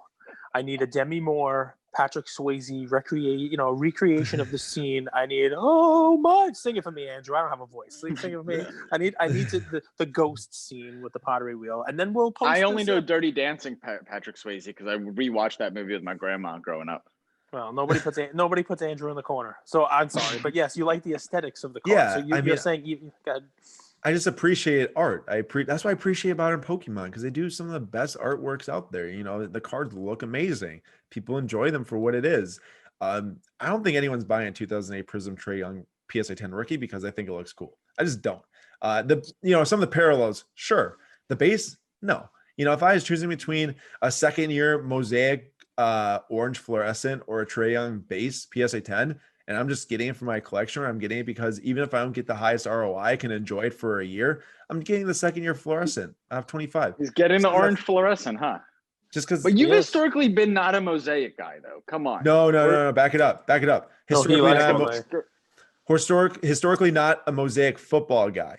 Right. Historically a Mosaic basketball guy, because I like the optics of the release, because not optic basketball. I just like what happened, because they released Mosaic basketball after they released Prism, after they released Select, after they released Mosaic. It was at an affordable price point for people to buy into John Morant and Zion Williamson's rookie cards compared to everything else. Football comes out first. It's the first licensed product that comes out, one that you can grade, one that people actually want to stack a ton of cards up. Boom, overpriced just like that, because there's no Prism on the market. I do love Mosaic basketball. Just ripped it last night for our break. I think if Cage, if you saw some of those emails like months ago, I was talking about Mosaic basketball in there and stuff, and I really do enjoy it for basketball. With that being said, there's a lot of fringe Mosaic basketball cards that might not hold that much value over time, just because there's too many parallels out there. But if you focus on like the true silvers from Mosaic, you know, the numbered cards from the hobby, some of those cards of Genesis, I mean, those cards are going to hold legit value. Mosaic's going to build over time. The brand that last year was the first year that the brand was its own brand as Panini Mosaic. Think about how much ground selected optic made up in the last 3 years on Prism, because people started to appreciate the brand. 3-4 years down the road, if Mosaic is still a standalone brand, people are going to be, interested in buying cards of it and collecting those first year Genesis cards. It matters. So let me ask you then. This weekend we had 2 record sales of the Giannis cards. Yep. One was the Giannis Black Mosaic. One was the Giannis Black Auto. What surprised me from Prism. Keep in mind, these are from Prism. Yes, thank you. What surprised me was the Giannis Black Mosaic, no auto, sold for over $1 million, where the Giannis Black Prism auto sold for about $300,000. And I'd love to hear your take on that. Why do you think there's such a discrepancy in that? First thought is I'd love to see if that auto 1 of 1 9.5 sold through Ken Golden and Golden Auctions. I mean, it's hard to compare when it goes through 2 different auction houses. I think that Ken Golden and his auction house, they market like crazy. Heritage Auctions, not so much, or at least they just don't have that much media attention. I mean, you see Ken Golden out there on Fox News and, Fox, or the Fox Business News and CNBC and whatever.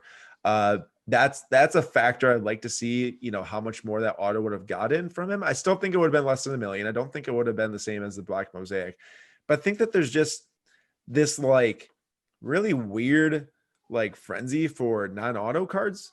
I think that just kind of played into it, because for those of you out there, the Prism Black Mosaic Giannis rookie card 1 of 1 isn't even the true Prism Black. There's a Black 1 of 1 out there that doesn't have the Mosaic pattern. Mosaic pattern came out with the 2013 Red, White, and Blues. So there was a 2013 Red, White, and Blue Mosaic and a 2013 Red, White, and Blue Pulsar. So 2 different ones for that also. In the Mosaic, it's not the true 1 of 1 black. I could see the true 1 of 1 black go for 1.2 million. And I still think that this one's probably worth, 1.2 million. The true one might be worth 2 million then, for all we know. All I know is that autograph was an absolute steal, because I don't care if it's a sticker auto. There's sticker autos every single year Prism, but people still buy them. People still collect them. It's Prism. They go up in value, all that jazz. What I care about is that it's got a full-length Giannis Greek letter autograph. Yep. That is rare these days. If you see when he signs in person on card autos, he barely even signs anymore. It's a freaking scribble. And that is a really, really important aspect, because if you're an autograph collector, it's a true Black 1 of 1. Guys, you can just hear me in my voice. Like, I would rather buy that card 10 times over for $300K than the other one for over $1 million. I mean, I couldn't believe the discrepancy. I thought that they were going to be right around the same value. I couldn't believe it sold for like 384,000. I think the person who bought the auto got a way better deal. Me and the big guy, we hopped on right before this and had, almost a mirror conversation of exactly what you said. And Cage literally mimicked that. It's not the true one of one. Cage, you're a PSA guy. Why do you think these one of ones get graded BGS instead of PSA? And guys, for context, the two cards had the exact same subgrades: 295s, 210s. Different subgrades, but the same amount of 10s and 9 5s. Yeah. True Gem plus, is that what it's called? Yeah. Plus. I won't know. I can't confirm or deny this, right? But a lot of times the auction houses will they have an in with a grading company. A lot of times Beckett will turn it around quicker for the auction houses. That grade it that way. With a 101, honestly, I don't even care who the 101 is a 101. Aaron, if you want to get in on the ground floor, I'll only give you this opportunity once. Ian's card authentication, you could get in on the ground floor. On the ground floor. That's it. Hey, are they stickers? Do you put stickers on the cards like that NBA crap? That guy. Listen, people are paying premium from what I hear for an NBA, sticker on the card. I thought that at first it was just boosted sales. People trying to pump up how people can go out there and bid those things up. The next thing someone else is like, oh, that's valuable. Now I want to pay that. But it wasn't even in the first place. So it's just upsetting. I'm with you also. But here's the deal with one of ones. It just takes a second bidder. It just takes an underbidder who either is manipulating the auction, might not actually be paying for the auction, or just two people who say, this is the card that I want. The difference between a $300,000 101 and a 1.1 101 is a second person who's willing to bid that first person up. And with 101s, things get crazy like that. You know what I mean? And guys, you don't know what go ahead. I've got a theory too. So adding in with that, I don't have the exact specifics. I don't know when these cards were graded. But guys, BGS dominated the industry pre-2018. Yep. And it really was like the second half of 2018 that really PSA took the crown. All those cards that are selling via BGS, guys, they were from the years 2000 to 2014. Those are the prime years that BGS was dominating the industry. PSA was an afterthought for modern cards. I know because I lived it, because I graded BGS all my life until like 2018. That's my theory on why these cards are graded BGS, just because they were graded back when BGS was the dominator. If a 2019 Prism Black Zion comes out of a pack, that's not going to BGS. It's going to PSA. Yep. I opened, 09 Bowman, when the Bryce Harper under 18 American, the USA card was there and Strasburg was a rookie. I used to open those packs when I was working in the city. There was a card store by 2010. by my law office in 2010. Yeah, exactly. Yeah. And, I graded those all BGS. I sent them all to BGS because modern cards were BGS. That's just the way it was. Yep. It's just the way it was for a very long time. Exactly. Let me ask you something, just because we have you on and you are real knee deep in this, and obviously your livelihood is now the hobby, right? So I don't know whether you saw the video. Andrew asked me in the last Coffee with Cage, my favorite segment, what I'm afraid of when it comes to the hobby and what my fear is. And I said it was eBay, which, we've had a video. People have kind of had a pretty polarized reaction to it. It's gotten out there a lot. It's a cool video, by the way. Actually, I watched it. It's a cool video. Appreciate that, man. Thanks, Jordan, our producer, for creating that. But here's my question for you, and I'm going to lead you down a path, right? So it's, do you have these fears? Do you have a fear of too many releases? And I'll even steer you a specific way, because you talked about Mosaic, you talked about Optic catching up to Prism, you talked about Mosaic catching up and the whole deal. I have a concern, and I want to know whether you mirror this. You see products like 1-in-1 come out. You see products like, all of these additional things that weren't even here last year. Clearly Dunrus, Hobby Premium Hoops, Hoops Premium. Really quick, I love that new Hoops Premium cards. Those things look cool. I've opened a lot of them. I've opened them myself. I like them, and they're a decent price point. Yeah, it's actually our next basketball break coming on Tuesday. So my question then with all that is, does that concern you? Does it give you pause for the hobby? I thought to myself, when you guys were talking about second years and there's a room for second years, all I kept thinking to myself was, if there is a contraction in the hobby and there's less money coming in, or people are trying to trim their collections because they need to sell, a second year is going to get sold before a first year. An Optic or a Mosaic is going to get sold before a regular Prism. That's what I keep thinking. But am I wrong? Am I the idiot who's being too cautious when everybody else is just still jumping on? Gary likes to say we're in like the second quarter or the first quarter of the hobby. There's still so many legs to it. What do you see? Because you're living and breathing this every minute of the day. You're in the research. So I'd love to hear your thoughts on that. And I'm sure our audience would. Yeah, we get a question like once a week on our YouTube live, like, are we at Junk Wax Era 2.0? So I've talked about this quite a bit, so I'm ready. But in terms of the amount of sets, I'll start there. The amount of sets that are coming out is too much. Is Panini stretching 2019 rookie class out too long? The answer is probably yes. The answer is probably like they're just milking the cow for Zion and Ja, and there's too many products. But you got to just remember that these companies operate on like what's the demand now. Prism hobby boxes are worth like $3,500.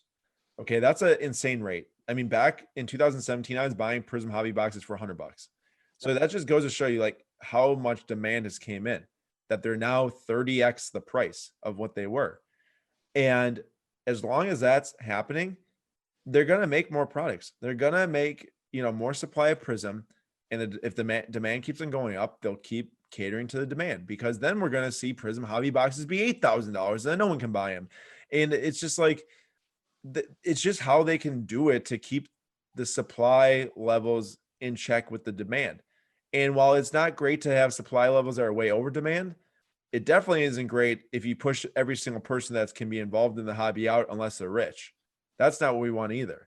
So it's not as easy as people are saying. You got to keep the supply low. It's not that easy, because if you do that, then you're going to see Luka base Prism PSA 10s be 5K. Like there's just levels to it all. And the biggest reason, and I say this every single week, is why this is not Junk Wax Era 2.0 is because of the internet, because of the PSA Pop Report, because of all the research you can do. Everyone, now there is stuff out there that's like, dude, what the heck are you doing? This makes no sense. Why are you buying that?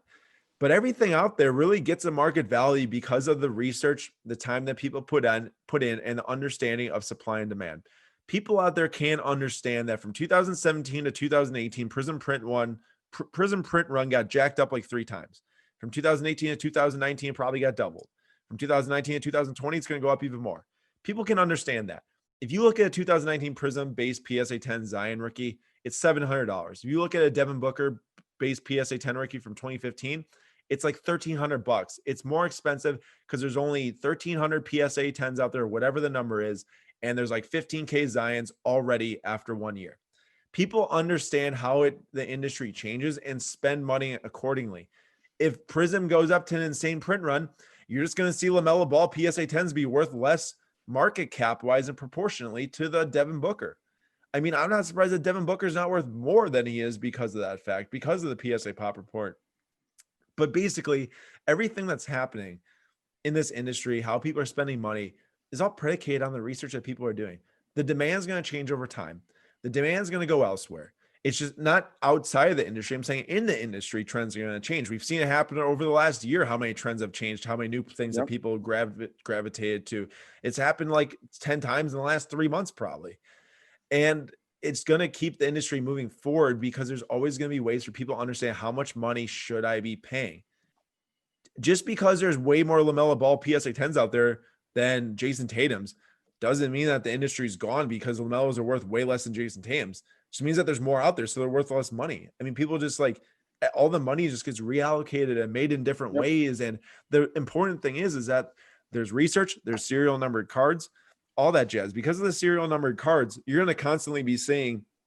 So I'll say this: if you look at a Zion Blue PSA 10 compared to numbered out 199, compared to a Devin Booker Blue, light blue numbered out of 199 PSA 10, the Zion's worth like way more because there's the same amount out there. And people value the Zion more. Just like how if you take all the Zions graded out there, multiplied by the value of a Zion, it's way higher than the Devin Booker because the demand values Zion more. But that doesn't mean that the card's going to be worth more in itself just because there's so many out there. Everyone can shift in this industry as it goes forward and figure out what should they be spending that money on, what should they not, and it's going to keep it afloat.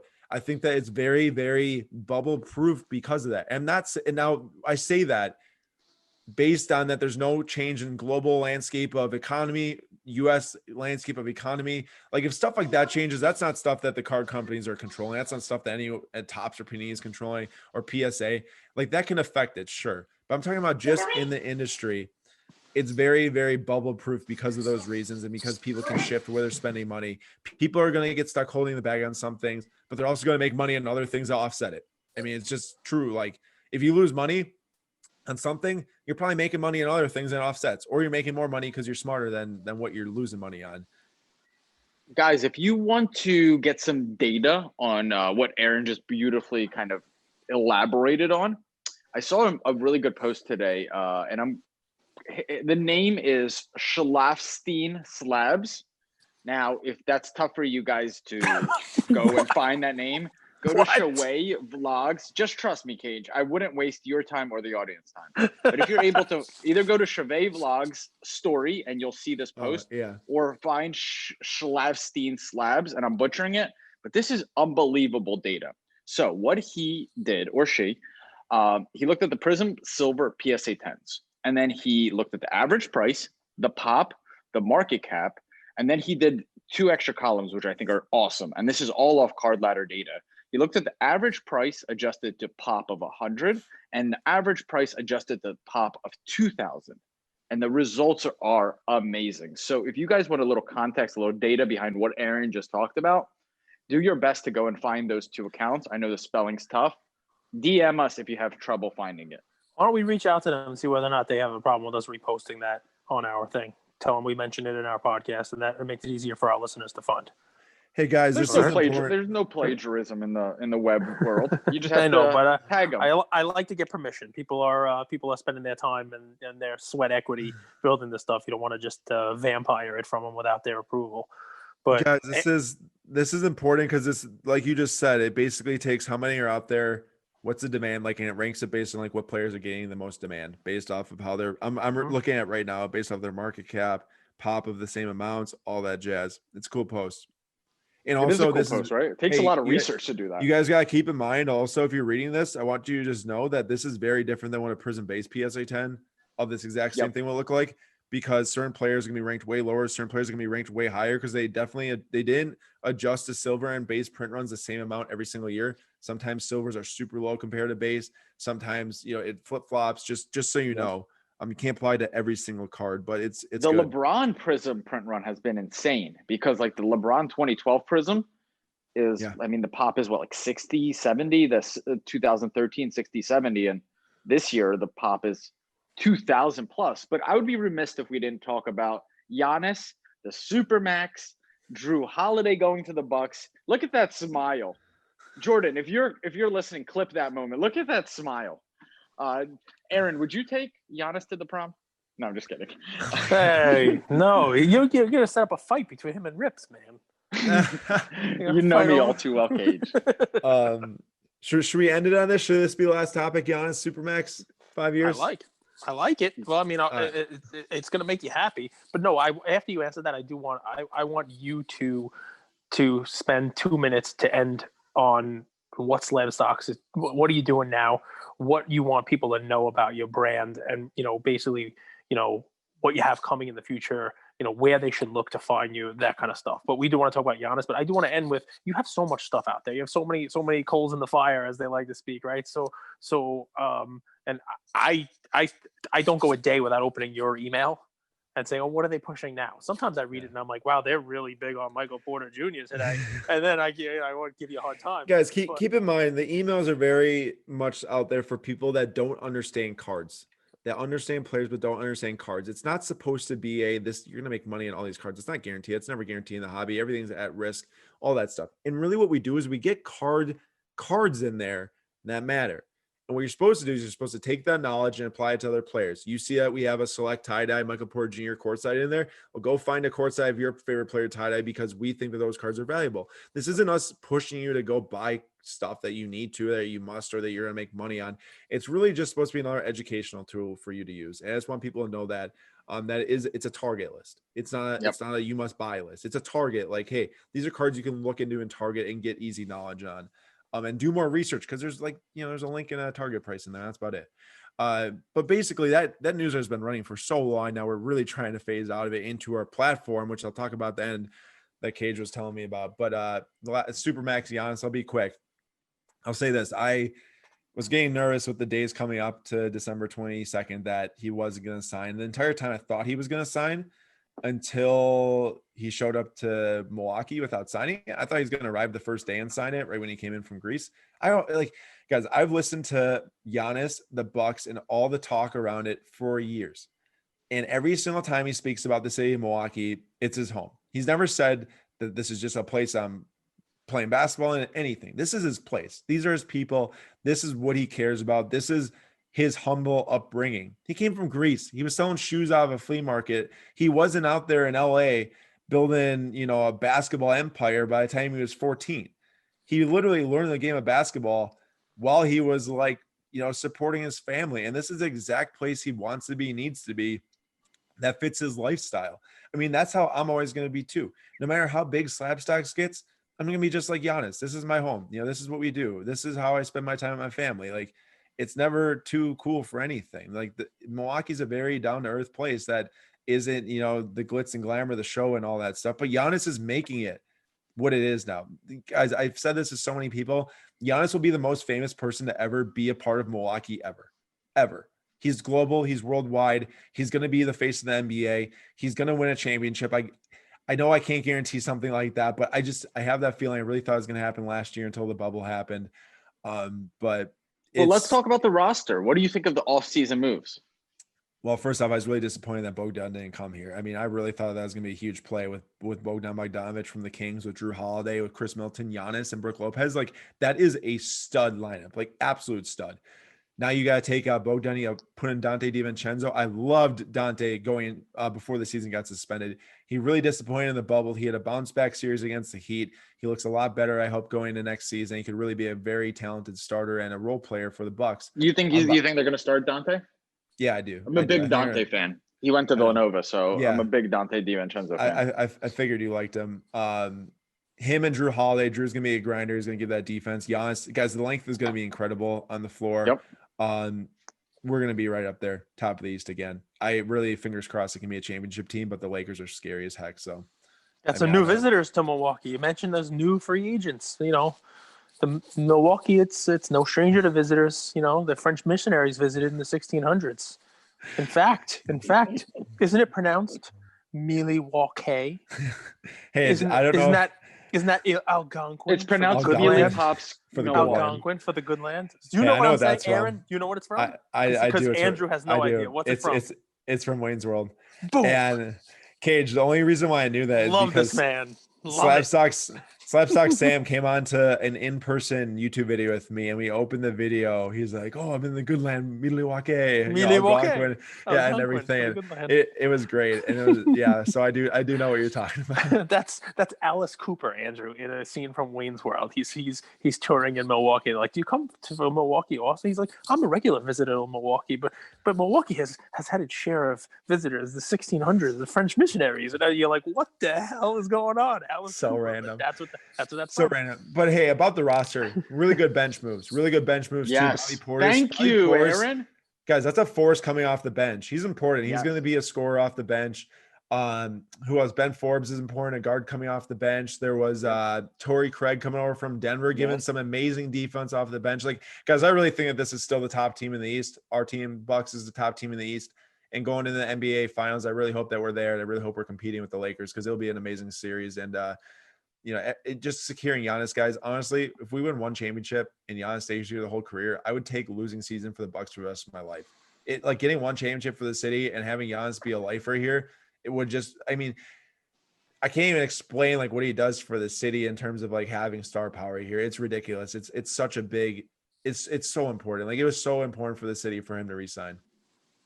I think from an X's and O's standpoint, I think what was really hard on the Bucks last year, specifically in the bubble, is how much the starting lineup had to carry the scoring load.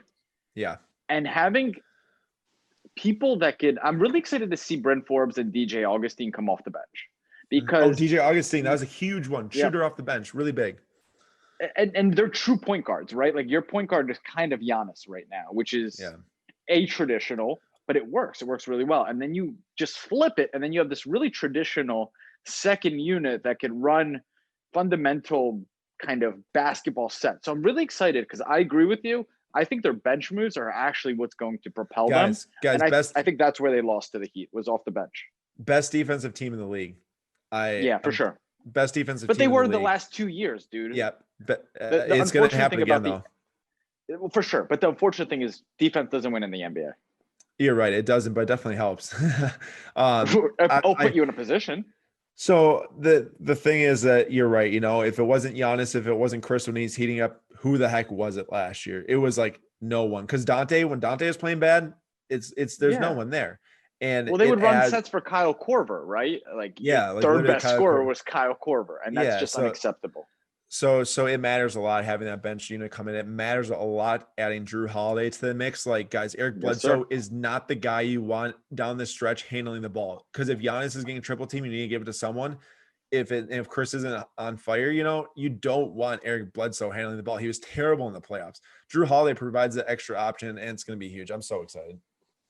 Me too. Wrap us, Aaron, with first off, tell people where they could find you. And a little bit of, what's the future for the Slabstox brand and the umbrella like companies underneath of it.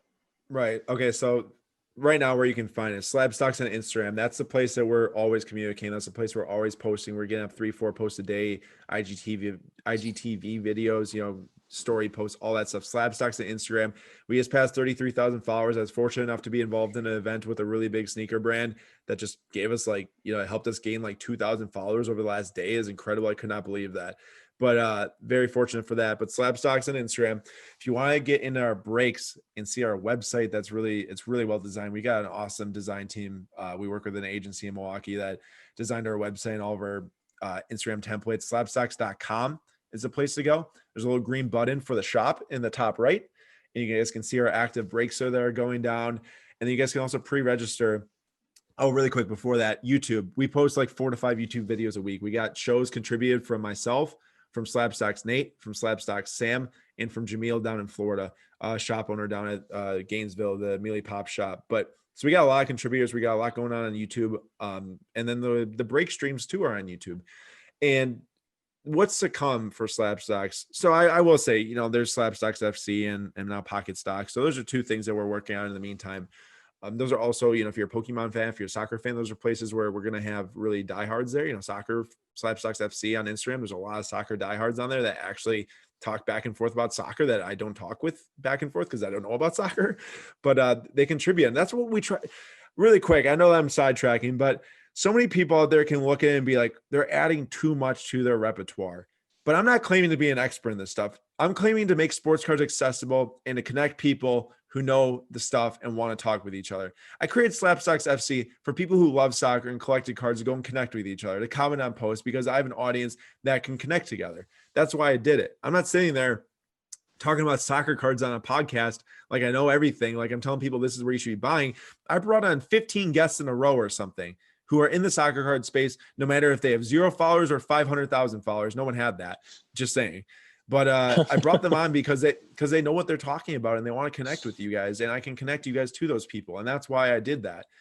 For those people to get connected together. Now, this is one of the most important parts, other than our breaks right now. Please, I'd love for you guys to come watch. I don't care if you have a dime to spend. I just want you watching and enjoying and talking with each other and talking with me and learning some sports cards and helping me learn some things about something that maybe I don't know about.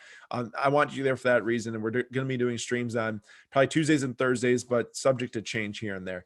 But the Slabstox Pro platform, when I talked about in the very beginning of this podcast, which is now 2 hours ago. So I appreciate you guys having me for this much time. Normally I'm pretty much I have a schedule. I gotta be creating stuff all the time, but wonderful people like yourselves and just talking with me about this.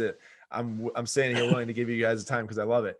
But Slabstox Pro is when I talked about that stock market for trading cards that I want to create. It's been my goal since I started. It's been my end goal, my vision, not end goal, because I'm going to constantly be innovating along the way.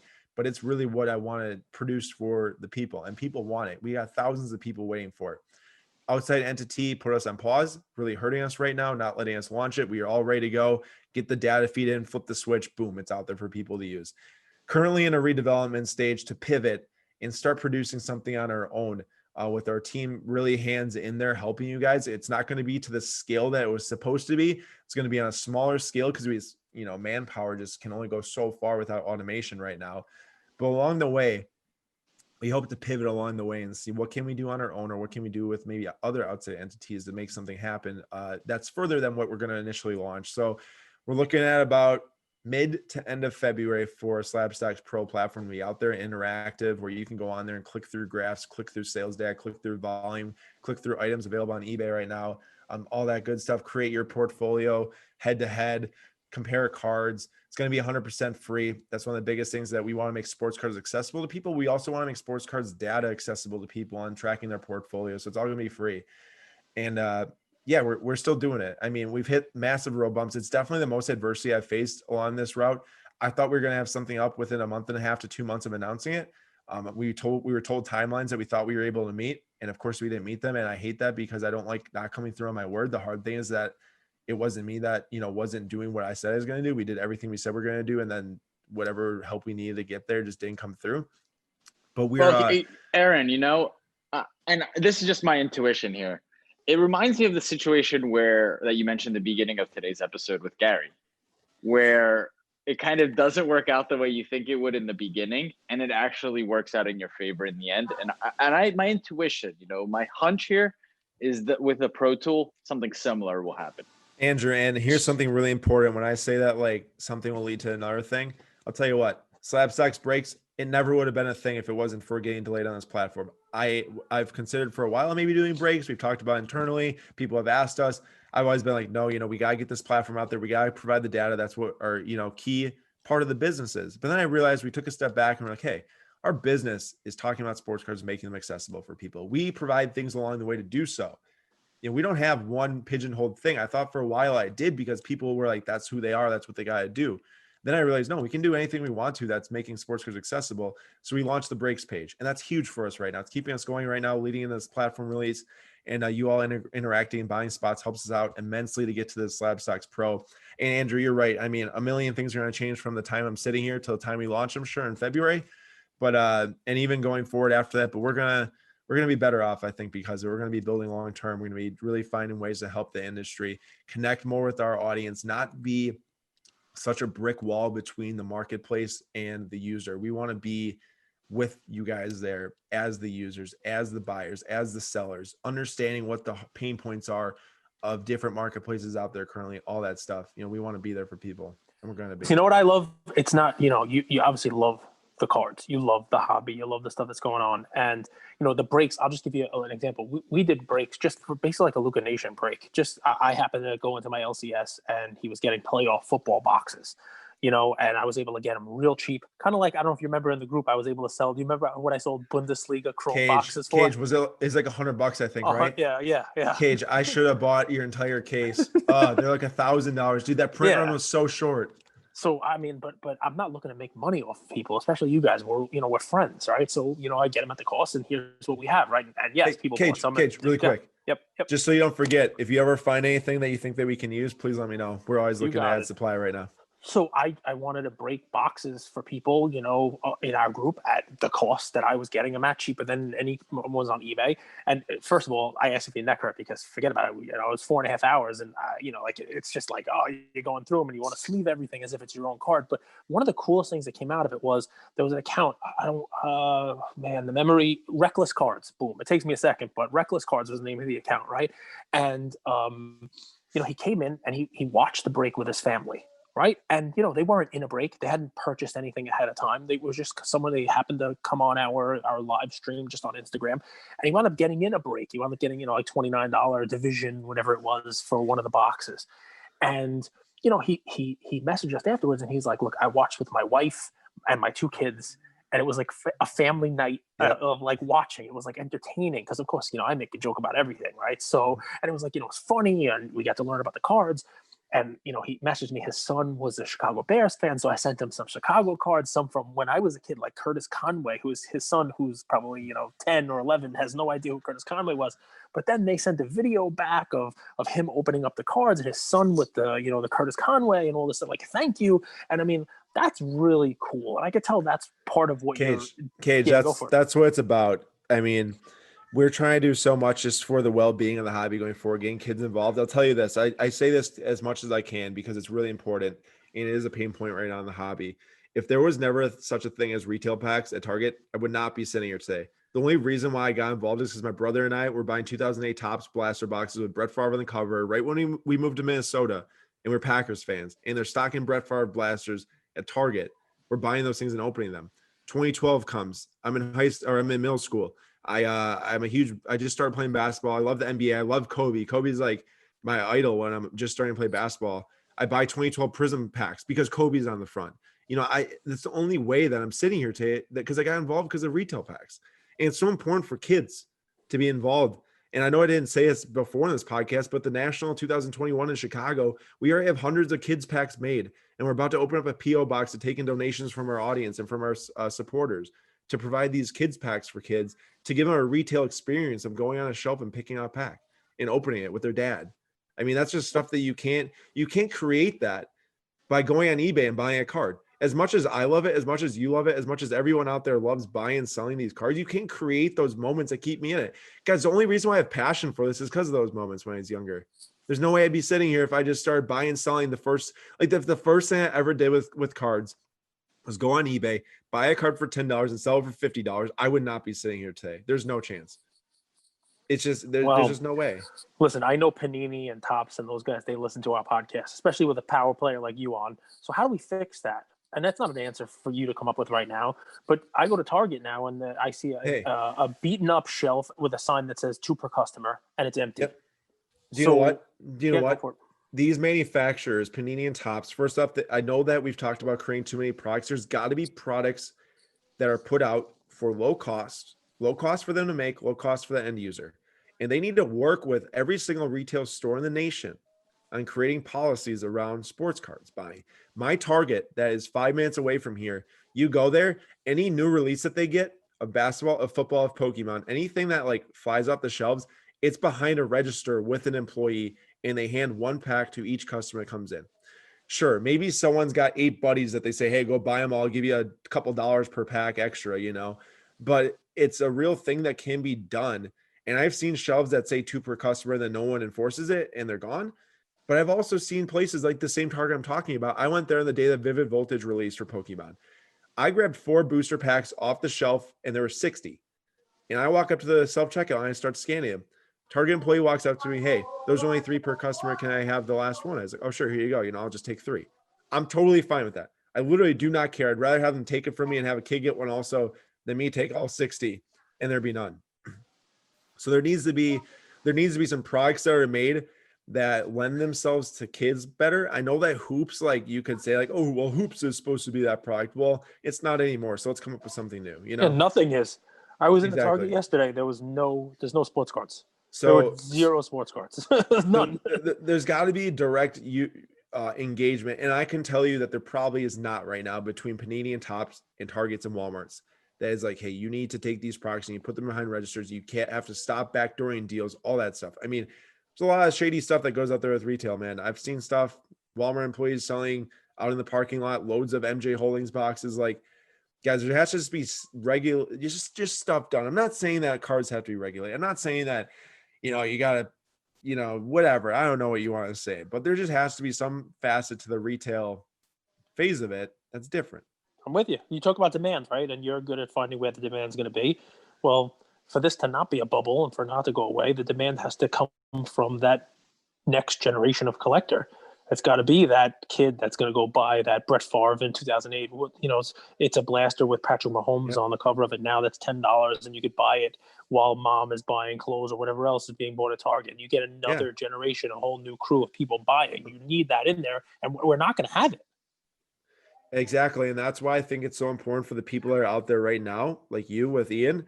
Dad's out there right now. If you're buying and selling cards and making a lot of money off them, please help your kid get some packs. Please help your kid get involved. Whatever you can do, it matters a lot.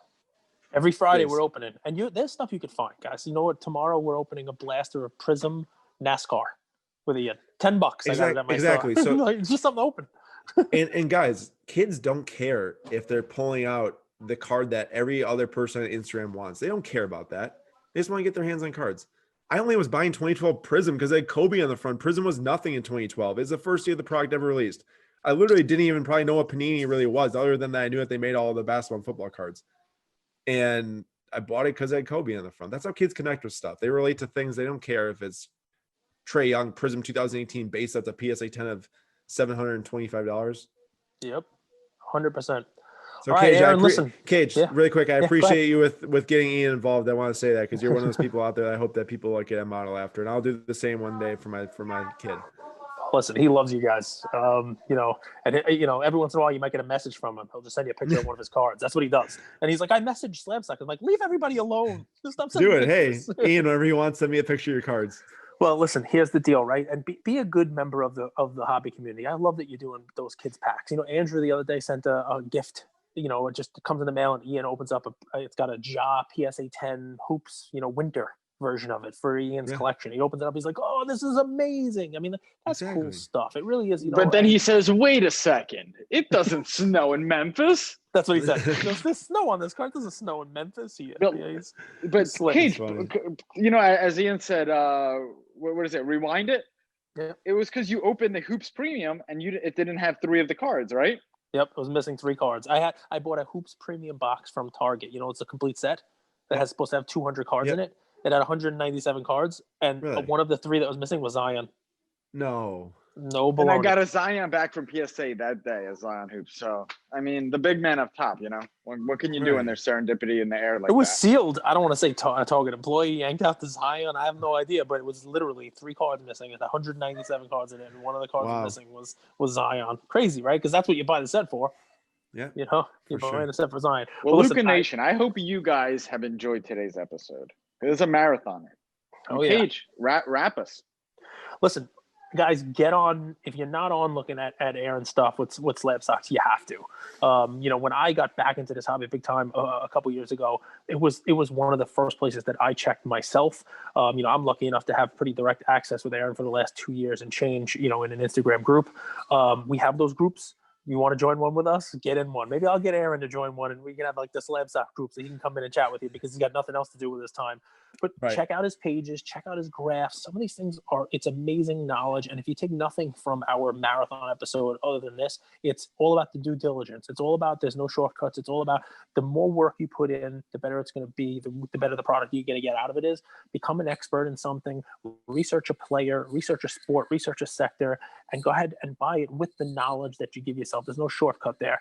One of the great ways of getting that research now is Aaron's already done it. He's put that stuff in. And when Slabstox Pro comes out, it's going to be even more amazing to use. But check his posts out. Check out, the breaks, not just fun, but, educational. And he's just one of those great resources that's out there. And, interact with him just like you interact with us because he'll comment back. Might not get to every one of them, but he'll comment back. I mean, he comments when I post too. He usually tells me, Cage, you're an idiot. You're wrong. But it's okay. I mean, that's half the fun. But that's because Cage thinks that the market's dying. Yeah, I do. I mean, listen, somebody has to be that doomsday prepper. Cage, I've been telling you for like a year now. I'm like, dude, you're wrong. Yep, for a year. But here it is. You don't take it back. I was selling Luka PSA 10 rookie cards for Prism for $65 a year and a half, 2 years ago and I'm like, there's no way these things go up. And then Aaron's like, you're an idiot. Like you're a moron. And sometimes he's right. Sometimes, there's a lot more legs to this. And I'm wrong too sometimes though. It happens. More frequently for me though. But listen, we appreciate you spending so much time with us. And guys, check out his page and we'll get this up as soon as possible. We're putting this up today, Andrew? We'll see how I feel. All right. Well, if you Andrew, get it up. Yeah, we gotta love it. Listen, that's what she said. Thanks, guys. We appreciate it. Ridiculous. See you guys. Take care. See you, brother. Thank you for spending some time with us on another episode of the Lucas, Tigers, and Bronze Oh My podcast. Do us a favor and like, subscribe. You know what? Don't just like and subscribe. Everybody does that. If you like us, tell your friends, tell your neighbors, tell your enemies, tell everybody. And we hope you got something from spending some time with us today, and we'll see you next time. Thank you.